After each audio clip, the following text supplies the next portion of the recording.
In the early hours of June 5th, 1960, a serene stillness blanketed Lake Bodom in Espoo, Finland.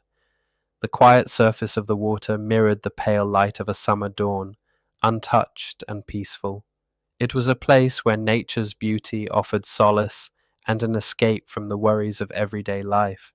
Yet, on this tranquil morning, beneath that calm veneer, something sinister lurked, an unimaginable horror that would forever stain the lake's reputation and haunt the nation's collective memory. Four teenagers had set out for a weekend of adventure and camaraderie. Maila Irmeli Björklund and Anja Tulikki-Maki were both 15, bright-eyed, and brimming with youthful promise. 17-year-old Seppo Boisman and 18-year-old Niels Gustafsson completed the group, all eager for a weekend of camping under the open skies, laughter around the fire, and the freedoms that only youth can fully savor. Their anticipation was that of many before them, hopes of peace and joy tethered to the serene wilderness of Lake Bodom. But that early summer night was anything but peaceful. Between roughly 4 a.m. and 6 a.m., within the fragile sanctuary of their camping tent, a brutal assault unfolded, an event so savage that it shattered not only the lives of these young people, but also the nation's sense of safety. 3 of the teenagers, Maila, Anja, and Seppo, were viciously attacked and murdered. Their bodies were found in grotesque disarray, marking the violent rupture of innocence and the brutal intrusion of terror into the heart of nature. Only Niels Gustafsson survived the ordeal, though his escape was marked by severe injuries and a haunting silence regarding what had happened. The assault was devastating in its cruelty and abruptness. It happened so swiftly, under the cover of darkness, that the very place meant to be a refuge became a scene of profound horror. The stark contrast between the idyllic natural setting and the harsh reality of the crime electrified the public imagination. Questions swirled immediately. Who could commit such violence here? Why these young campers? How could such a nightmare unfold in a place where safety had always been presumed? Finland itself felt the tremors of shock and disbelief. This was not just a crime. It was a national trauma that tore at the fabric of everyday life. Suddenly, the wilderness, the lake, the forest, the quiet corners of the country where families sought solace, were no longer places of escape, but settings fraught with menace. The murders exposed vulnerabilities, sparking a deep unease that settled across the country and challenged long-held perceptions of security in nature's realm. The discovery of the victims came soon after dawn.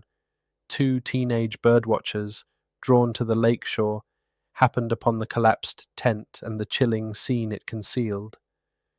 They witnessed the grim aftermath, slash marks carved into the canvas of the tent, bodies lying both inside and outside, and a shadowy figure fleeing through the trees. Their testimony gave the earliest glimpse of the unknown assailant, but offered no answers, only deepened the mystery. This violent event, cloaked in darkness and mystery, marked the beginning of what would become Finland's most infamous, unsolved triple homicide. Over 60 years later, the chilling image of that night, the night Lake Bodom bled, remains etched in collective memory, a poignant reminder of innocence lost and a chilling testament to the cruel unpredictability of human violence. As we consider the story of these 4 teenagers, their hopes forever frozen in time amid the quiet of the lake, we are reminded how fragile safety can be, and how the shadows of that night continue to cast their long reach over the wilderness and the hearts of those who remember. The horrors at Lake Bodom did more than take lives. They changed a nation's relationship with its own natural world, leaving behind a legacy of sorrow, unanswered questions, and a vigilance born of devastating loss. The calm of that early morning still beckons, but beneath it lies a shadow, a silence that speaks louder than words. In the early hours of June 5th, 1960, a tranquil weekend camping trip at Lake Bodom was shattered by a brutal attack that remains hauntingly unresolved to this day. Imagine the eerie quiet of a collapsed tent by the lakeshore, stained with the desperate violence that erupted within and around it. The crime scene was a grim tableau, frozen in a terrifying moment that left 3 teenagers dead and 1 severely wounded, a scene as chilling in its cruelty as it is enigmatic in its details. Inside the fragile nylon shell of that collapsed tent lay 3 young lives extinguished, 15-year-olds, Mila Irmeli Björklund and Anja Tuliki-Maki, and 18-year-old Seppo Boisman. Outside, lying wounded and struggling for breath, was 18-year-old Nils Gustafsson, the sole survivor of an attack so vicious it left a permanent scar on Finnish history. The injuries bore by the victims tell a brutal story, not just of violence, but of a deeply unsettling mind behind the assault. Mela, Nils's girlfriend, was found lying on top of the tent, stripped from the waist down, bearing the most savage injuries of all. Multiple stab wounds had been inflicted on her, some even after death, a grim testament to the apparent ferocity and personal nature of the attacker's rage.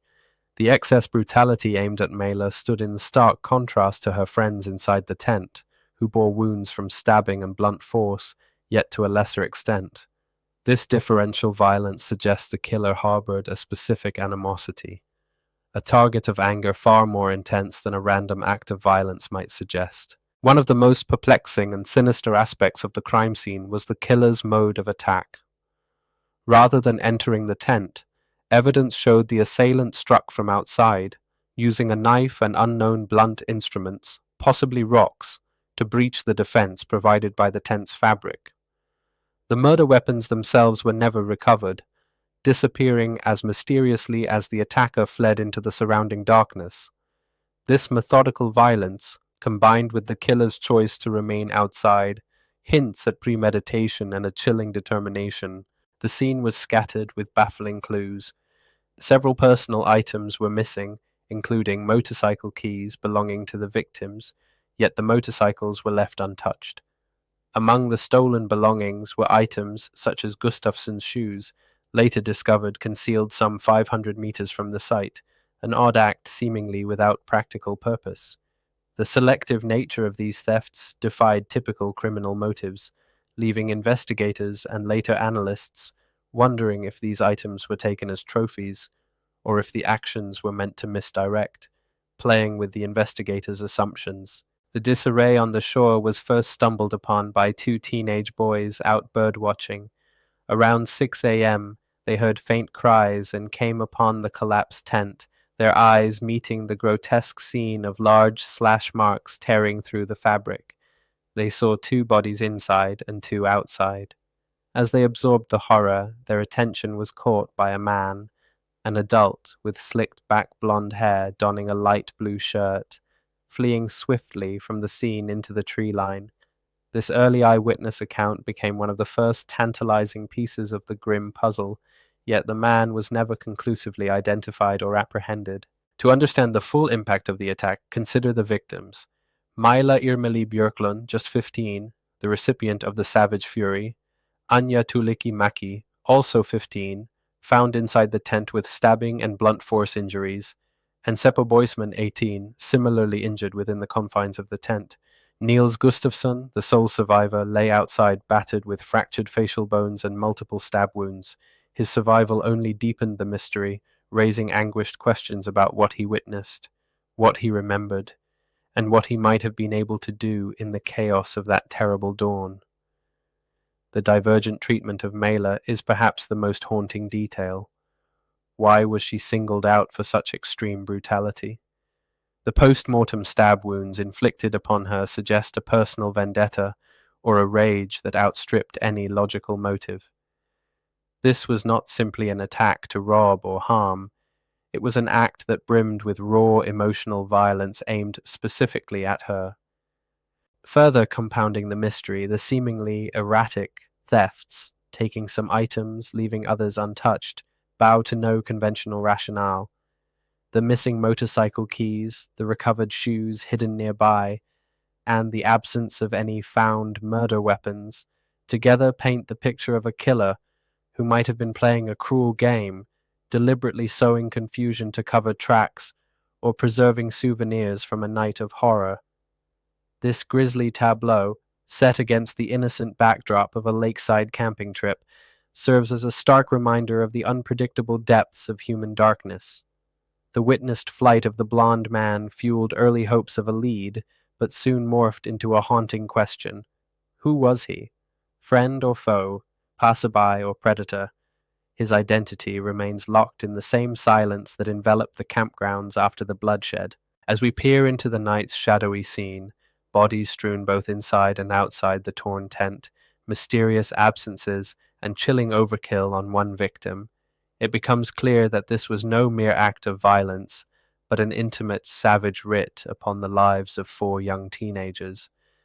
The details of the crime scene offer more questions than answers, drawing us deep into a labyrinth of human fear, fury, and unanswered trauma.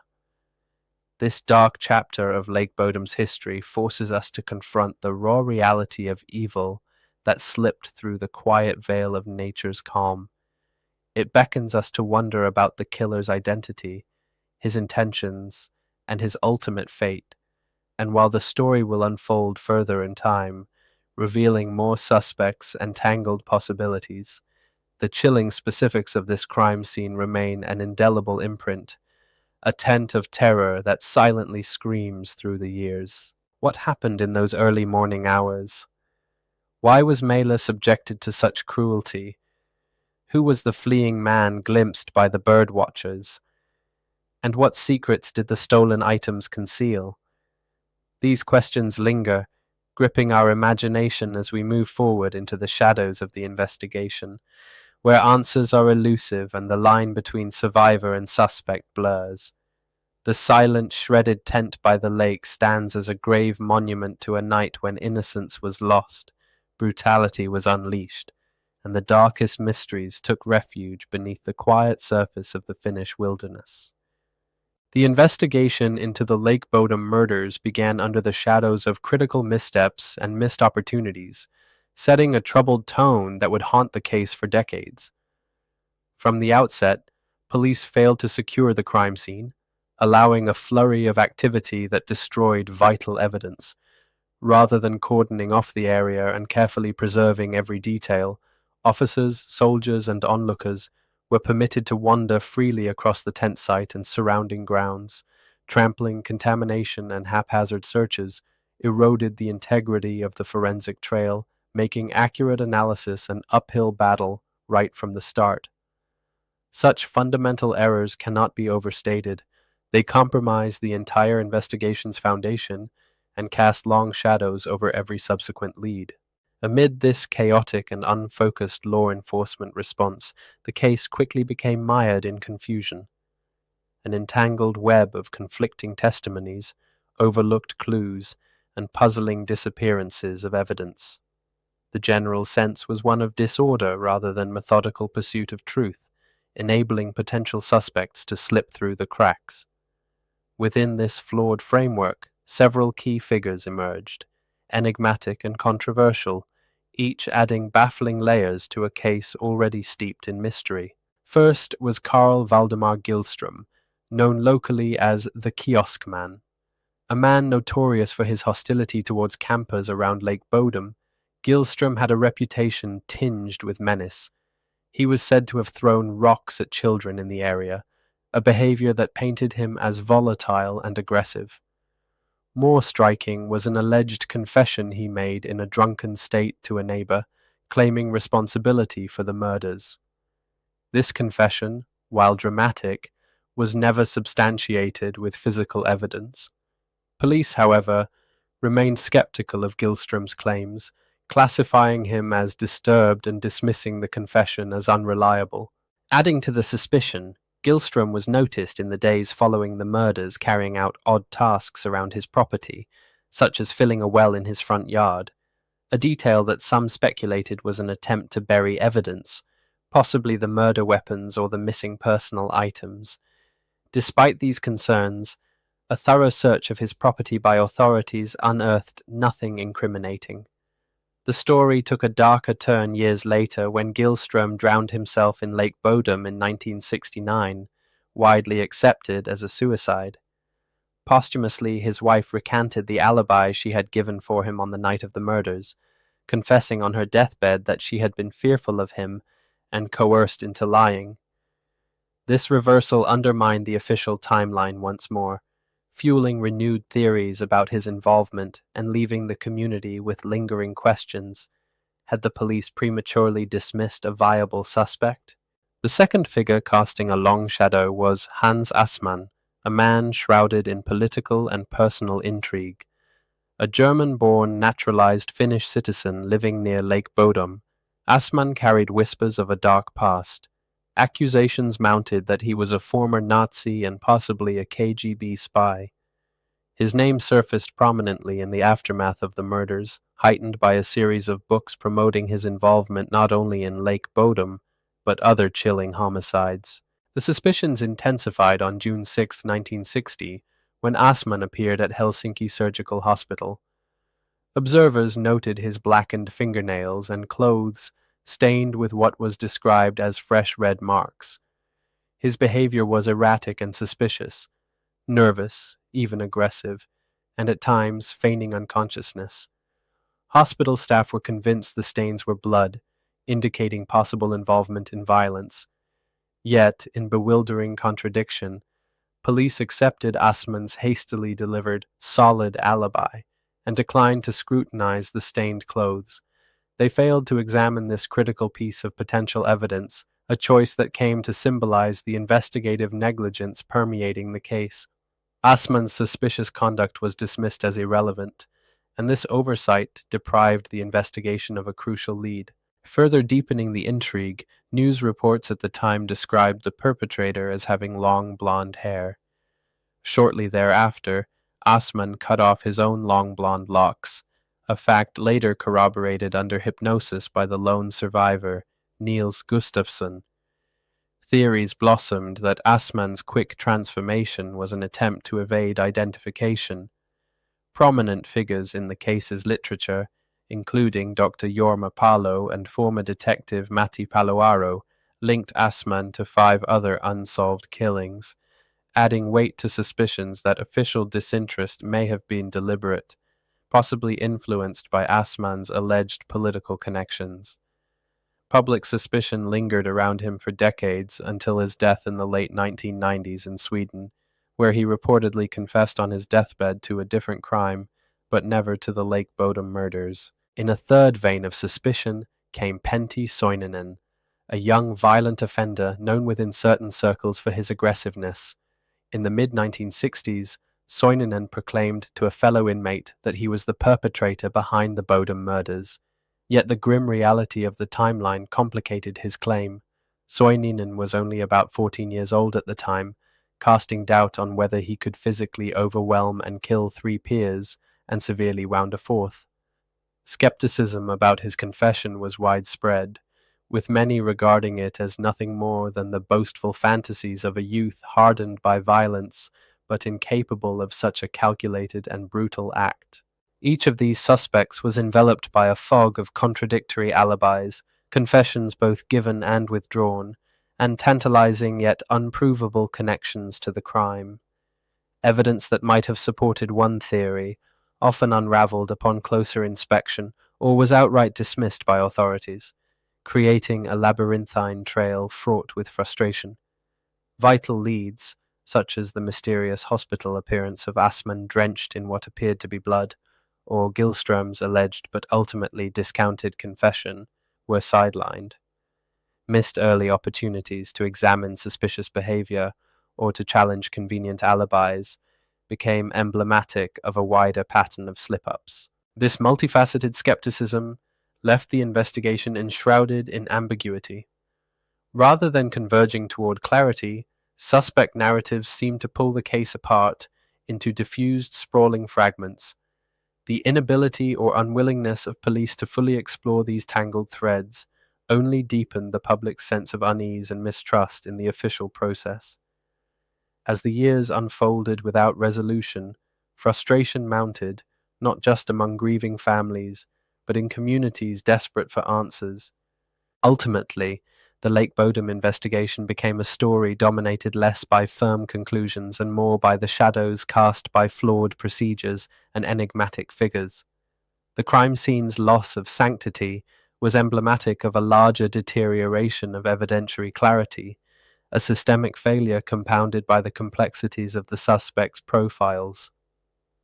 The tangled web woven by Gillström's violence, Assmann's suspicious conduct, and Soininen's improbable claim created a narrative where certainty was sacrificed to speculation. In this crucible of deficiencies, the central truth lurks obscured, a truth that may forever elude discovery due to the very human errors that plagued the earliest hours of investigation. What remains are the sprawling shadows of doubt, a haunting reminder that justice is not merely about identifying a culprit, but about painstaking care to preserve the path toward truth. As this chapter closes, we are left with the lingering question of what might have been uncovered had those initial moments been handled with the rigor and respect that the victims deserved. From here, the story leads inexorably to the sole surviving witness, a young man whose own role would come under intense scrutiny, further complicating the enduring enigma of Lake Bodom. Niels Gustafsson's story is a haunting chapter in the saga of the Lake Bodom murders, a tale of survival turned suspicion that has perplexed investigators and gripped the public imagination for decades. As the only person to emerge alive from that June 1960 nightmarish assault, Gustafsson bore the physical scars of the attack: fractured facial bones, deep stab wounds, and a battered body. Yet this survivor was later transformed in the eyes of the law from victim into prime suspect, a twist that only added new layers of complexity and controversy to an already enigmatic case. For years, Gustafsson's role was that of the wounded witness, a young man who claimed amnesia, unable to recall the events as a shadowy figure loomed in his memory, a haunting image of glowing red eyes that offered no clarity or closure. Despite his grievous injuries, his testimony was central to the early narrative of the crime, presenting a harrowing account of a brutal, unforeseen attack. But how does a survivor come to be suspected, and on what grounds? It was only in 2004, nearly 44 years after the murders, when a breakthrough in forensic science thrust Gustafsson into the spotlight once again. DNA testing technology, much more advanced than anything available at the time of the original investigation, became key evidence that the prosecution used to support their theory. Analysis revealed the blood of the 3 murdered victims on Gustafsson's shoes, a seemingly damning fact at first glance. Strikingly, however, no traces of Gustafsson's own blood were found on those shoes, despite the extensive injuries he sustained that night. This finding ignited a controversial theory from prosecutors that Gustafsson had staged his wounds and manipulated the scene to cover his tracks. They argued that a jealous rage had driven Gustafsson, fueled by intimate animosity towards his girlfriend Mila Björklund, who suffered the most vicious blows of the night and was found partially undressed atop the collapsed tent. According to this prosecution narrative, Gustafsson had been excluded from the tent, presumably after an initial conflict, and, in a drunken fury, launched the first attack on Mela outside, inflicting brutal injuries. They claimed that when Seppo Boisman intervened, a fight ensued in which Gustafsson fractured his own jaw, but ultimately overpowered all 3 victims. To conceal his guilt, the prosecution suggested he staged the theft of items, such as hiding his shoes, on which victims' blood was found, and self-inflicted further wounds to present himself as another victim. As dramatic as this theory sounded, it faced immediate and powerful rebuttals in court during the 2005 trial. Gustafsson's defense underscored the severity of his injuries: a fractured skull, multiple stab wounds, and facial fractures that would have made any violent struggle extremely difficult for him to enact, let alone inflict upon 3 others successfully. They highlighted the lack of any clear motive, no evidence of jealousy or personal grudge beyond wild speculation, and stressed that the presence of the victim's blood on his shoes could be explained by the chaotic nature of the crime scene and the complexities of dark, forested terrain where the attack occurred. The defense argued that interpretations of DNA evidence could be equivocal, especially given the mishandling and contamination of the crime scene so soon after the murders. The courtroom saga was intense, with the prosecution painting Gustafsson as a calculating assailant, and the defense portraying him as a battered survivor wrongfully accused due to circumstantial science and public pressure to close the case. On October 7, 2005, after months of scrutiny and testimony, the court delivered a verdict that left many breathless. Niels Gustafsson was acquitted. The judge ruled that the evidence failed to meet the necessary burden of proof for conviction, that no motive was satisfactorily established, and above all that the passage of decades and the resulting loss of impeccable forensic context meant the truth could not be decisively determined. This acquittal did not mark an end to the controversy, but rather deepened the mystery. Gustafsson himself emerged psychologically scarred by decades under suspicion and public scrutiny. His claim of amnesia concerning the night's events was haunting in its ambiguity. What he could not recall left room for endless speculation. In moments of public and media confrontation, he uttered a chillingly simple declaration, "I'm innocent, that's that." These words, terse yet resolute, encapsulate the profound psychological toll that suspicion, piercing even the living, can inflict on a person. The psychological impact on Gustafsson cannot be overstated. To live as both the sole survivor of a violent crime and as a prime suspect challenges the very notions of identity and justice. His ordeal reverberates beyond legal verdicts into the realm of human resilience and societal judgment. Acquittal by the courts did not entirely shield him from public doubt, gossip, or the emotional weight of decades marked by accusation and fear. The scars ran deeper than those visible on his battered body. The unresolved nature of Gustafsson's narrative feeds the enduring enigma of the Lake Bodom murders. The prosecution's DNA theory, while compelling, was met with legitimate scientific and logical skepticism. The defense's arguments about his wounds and lack of motive remain persuasive, yet the absence of definitive answers leaves the public suspended in a liminal space between guilt and innocence. Alternative theories about unknown assailants continue to circulate, and Gustafsson's ambiguous memory creates a void ripe for speculation. Decades of debate have solidified this facet of the case as an archetype of cold case complexity, a survivor whose wounds and statements both illuminate and obscure the truth.